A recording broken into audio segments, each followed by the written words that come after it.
Hello and welcome to a vegan what I eat in a day video, autumn edition. I love making these types of videos as I find it so fun to share my current favorite recipes with you all, so I really hope that you'll enjoy it. In the last couple of months, Christian and I have implemented fresh morning juices into our daily routine. We used to make them in the morning, but after some time realized that it'll save us so much time if we prepared the juice the night before. Growing up, my parents always forced me to drink a fresh juice in the morning before going to school, and after leaving home, I stopped doing that, and sadly that happens with a lot of things. Our go-to is carrot, apple, and ginger, and we usually add beetroot as well, but I completely forgot when I was filming this clip. Beetroot is also really great to consume if you get bad period cramps, but you have to be consistent about it, so putting some into a juice each morning is a perfect way to easily consume it daily. Here's a little fact that I'd like to share with you about drinking juice. It's not all that simple. And I know, that sounds crazy, but hear me out. It should take you at least 30 minutes to consume a glass of juice. The reason being is that in order for your body to actually intake the vitamins and nutrients from the juice, it needs time to process and ingest those. So the way you should drink your juice is to take a sip, swoosh it through your mouth so that it coats your gums nicely, and then swallow it. Continue doing that until you finish all of it. It might sound odd, but downing your juice all in one does pretty much nothing. You may as well not have drunk it and spent lots of money on good organic produce because the liquid will just go straight through you. But hold on, let's rewind a moment.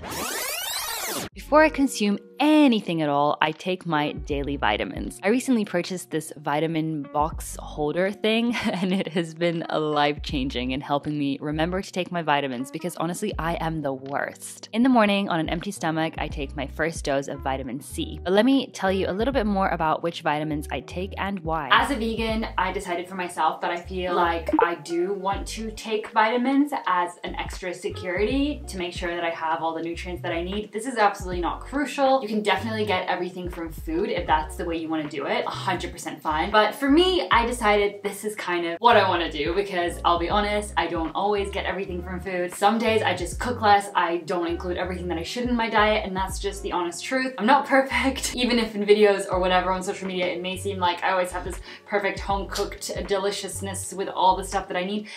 It's just not reality. So I'll start with the first one, which is vitamin C. This is so important, especially with so many illnesses around. I do not want to be getting sick, so I make sure to really dose up on my vitamin C. These are my favorites. They are the sodium ascorbate capsules. They're 100% vegan, and there's 250 of them in this big box bottle. I've been taking these for over 2 years and I absolutely swear by them. I take multiple a day and I honestly have felt really good since. So I highly recommend definitely having some sort of vitamin C, and a tablet is super convenient. The next thing that I take absolutely daily is my vitamin D3. I just use the one by Doctor's Best. I actually really like Doctor's Best. It's a really good company. So I take one of these a day, but honestly you could take up to 2 or 3 a day if you wanted to. This is just a really good way to not get sick as well, because we all need vitamin D3. Even if you're not vegan, you need to be getting this daily, and sometimes if you live in places like Berlin, you're probably not getting enough sun, let me tell you. So vitamin D3, super crucial. Another thing that I take is my vitamin B12. I only take this one 2 times a week because my B12 tends to be very high, so I don't need too much B12, and maybe 2 times a week is even too much sometimes. I'll cut down to 1 sometimes. But as a vegan, I truly think B12 is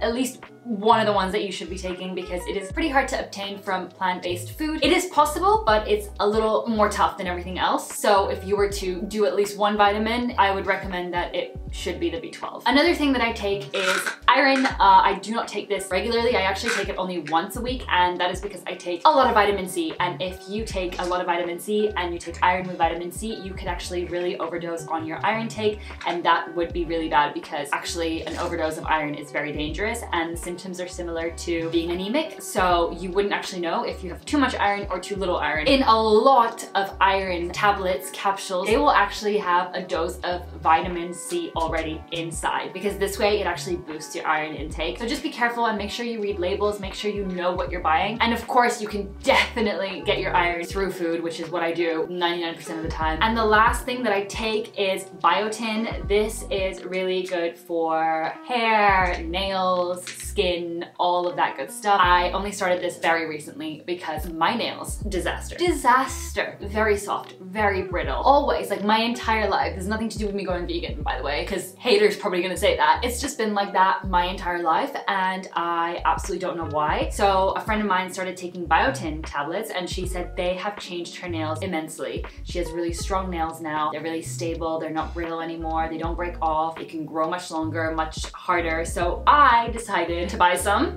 I was very inspired by her story. At the moment, I have gel extensions, so like I'm actually not sure what's going on, to be honest, underneath. But I am on a mission to grow longer and stronger nails that are not brittle anymore. So I will let you know how my journey goes with biotin. If you do have any experience with biotin, please let me know what it's like for you. Has it worked? Because I would love to know. As I mentioned earlier on in this video, I do have a little tablet store, if you will. It's so convenient. I was thinking of getting this for so long, and I was like, oh my gosh, but I don't want to look weird, like I'm carrying around tablets, like what am I, 85 years old? No hate to 85 years old. I'm sure there's super like good ones out there that don't need this and can remember to take their tablets. But I can't remember to take tablets. Like I just cannot remember to take tablets. So something like this for me is like the best thing ever. Every Sunday evening, I refill them with however much I need for that day. And then I just take one out in the morning and I can put it in my bag. I can put it in my purse. I just take it with me. I put it on my desk where I'm working just so I can visually see it and remember to take it. Even reminders on my phone don't work. This though has actually changed my life, and it was very affordable and just looks pretty as well. It's very colorful and nice. So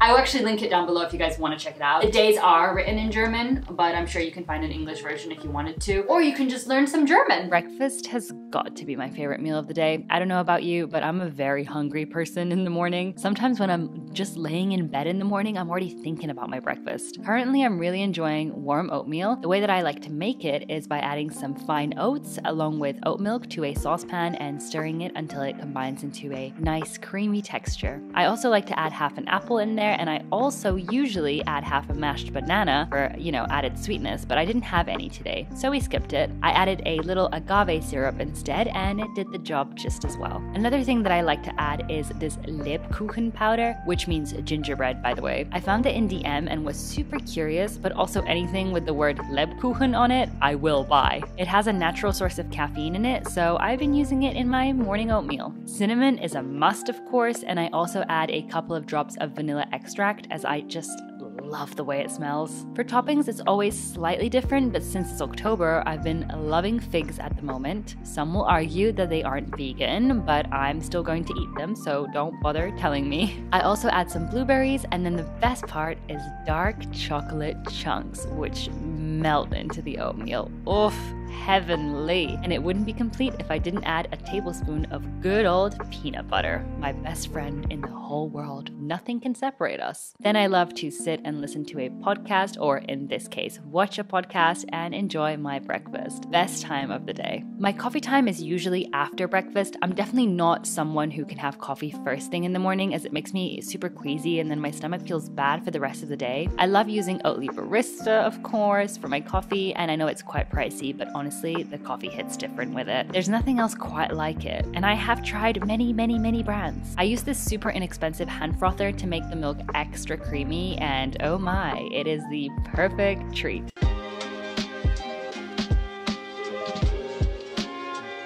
I won't lie to you, I have been terrible at going to the gym lately or just moving my body in general. I work a lot at my laptop, so some days I feel super stiff and even experience back pains. So recently I decided to go to the gym at least 3 times a week. It's not going so well, but I am really trying, and right now the gym is about a 25-minute walk from my home. So what I've absolutely been loving is to walk there, do a 45-minute workout, and then walk back. It's obviously very time consuming, so I don't stick to 3 times a week, but I try. The walks are super nice though, and I do get some nice fresh air and get my steps in, so it is super important that I do try and do it as much as I can.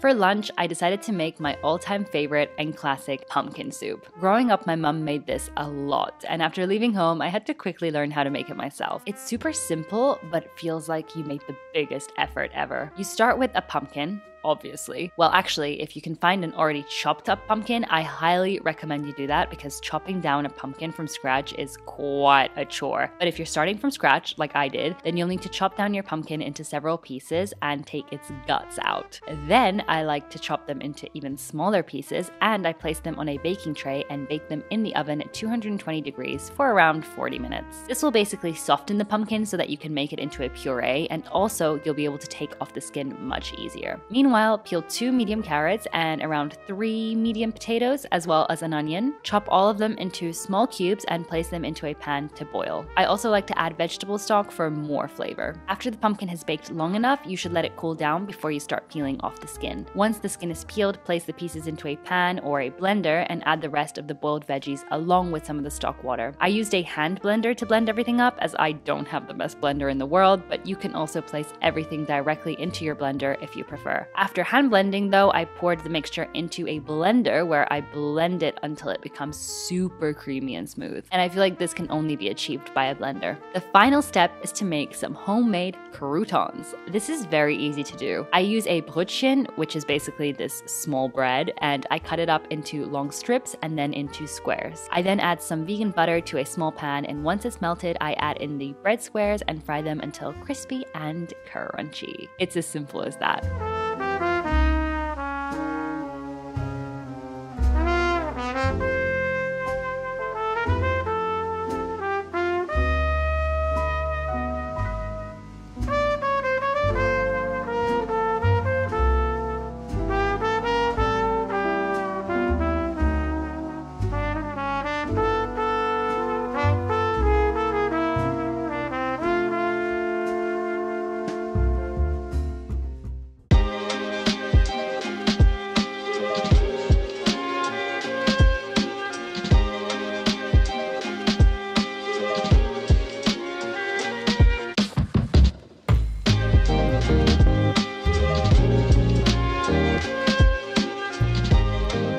It's a very pumpkin-based day today. But since I hadn't finished all of the soup at lunch, I decided that instead of keeping it for the next day, I would make a creamy, cheesy pumpkin pasta sauce for dinner. It was super quick to do as I had already done pretty much all of the hard work, which is making the actual sauce, or okay, it was a soup in this case, but it also works as a sauce. I just added 2 cloves of garlic that I sauteed in a pan beforehand, and then some paprika powder, vegan butter, nutritional yeast, oat milk, and blended that all together until super creamy. I then transferred it to a saucepan and stirred it until it was nice and warm. And in the meantime, all I had to do was cook some spaghetti al dente. And then the best part was pouring the sauce over the spaghetti. Oh my, it was so satisfying. So if you ever have leftover pumpkin soup, you know what to do.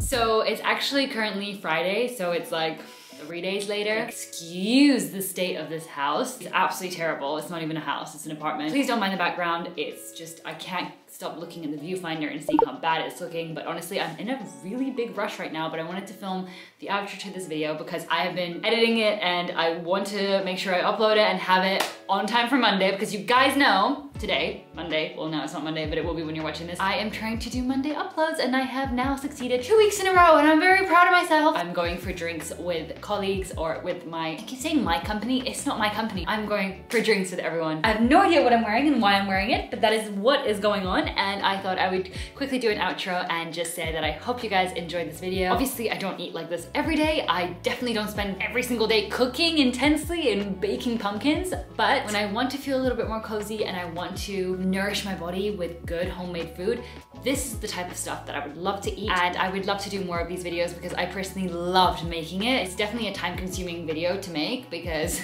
I mean, anything where I'm filming making food is very time-consuming because I'm on my own in the kitchen cooking and changing camera angles about 170 times. So if you did enjoy it, please give it a thumbs up because it does help me out a lot, and then it also lets me know that you enjoy these types of videos so then I know to make more of them. This is just a really good way to communicate without you having to necessarily comment that you like it, but obviously if you want to leave me a little jiggy comment, I'm always down for a little comment. Love hearing from you. Also love seeing like who's watching. So when you comment and I can see your name and I can see your profile, and it's just like a nice connection to build with you guys. Anyway, I'm gonna cut this short and say goodbye. Thank you for watching, and I will see you next week in my next video. And I don't know what it's gonna be. We're gonna see. I actually know what it is. I've got a huge schedule. I've planned everything. I'm so on it. See you guys next week.